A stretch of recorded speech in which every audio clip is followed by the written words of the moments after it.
Hey there viewers, I am doing my first ever review on the Call of Duty Black Ops 3 beta gameplay, and the following is based off of my experiences and opinions.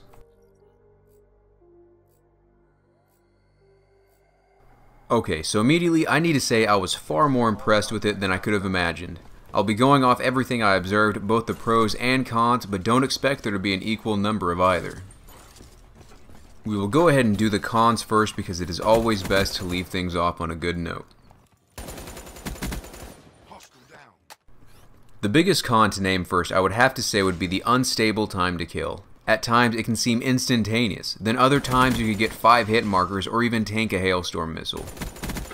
The next con would be one that many YouTubers have tested and confirmed, and that is the net coding of the game. It's still like every other Call of Duty game. If you take a corner or pop out of cover fast enough, you'll get the drop on your opponent before they can see you in most cases. Now of course this only affects reaction time by milliseconds of both parties, however milliseconds can easily be a determining factor in taking someone out. I did notice it in some of the matches I played, but I don't have any highlighting examples of that in this video. For those of you hoping for more of the bad, that's really it for the cons. There aren't that many, but the few that there are can be frustrating at times. Now for the pros, which I am really excited to get into, not necessarily because I'm a fanboy, but because there are actually a lot of solid features that are in this game.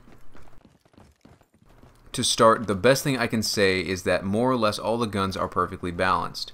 You can use anything and not feel like you're at a total disadvantage. The weapon add-on and perk system also works very comfortably with each other. There aren't any must-have perks. I would say, however, there are some which will be used more frequently, and then those that are going to be extremely situational.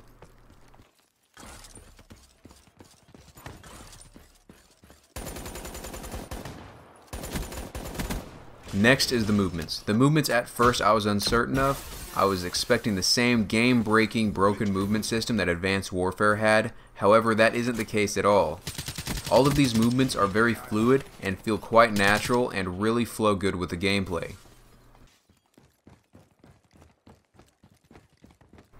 Now is to mention the specials. At first I was just as skeptical about this as I was the movement system, but they surprisingly work and add a new twist to a player's individual playstyle, and surprisingly enough, these specials are powerful, sure, but you can easily shut them down. I see many players using the Sparrow or the Annihilator, whereas I personally love the unpredictable control that the glitch special can give you.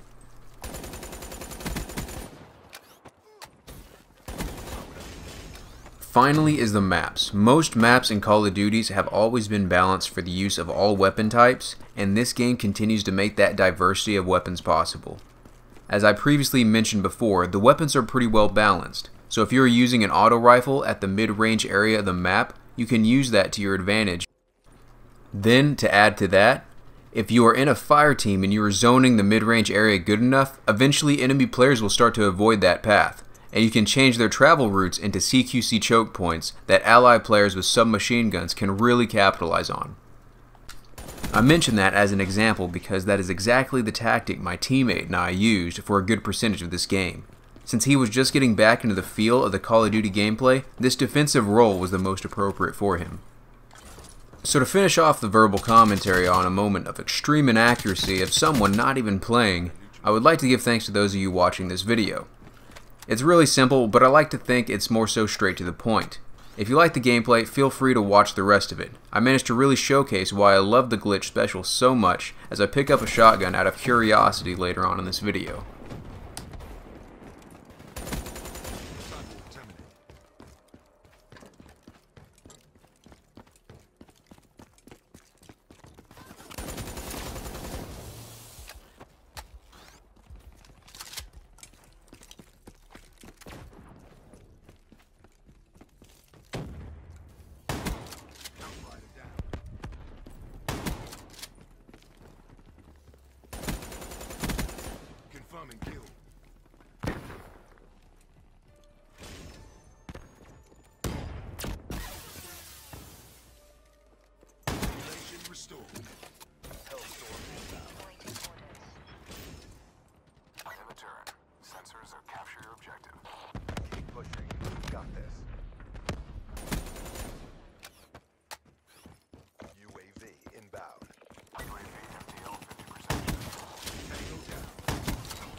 Alright, that's all for now, you guys. If you enjoyed the video and gameplay, please like and subscribe, and I may do some more in-depth reviews of games, old or new.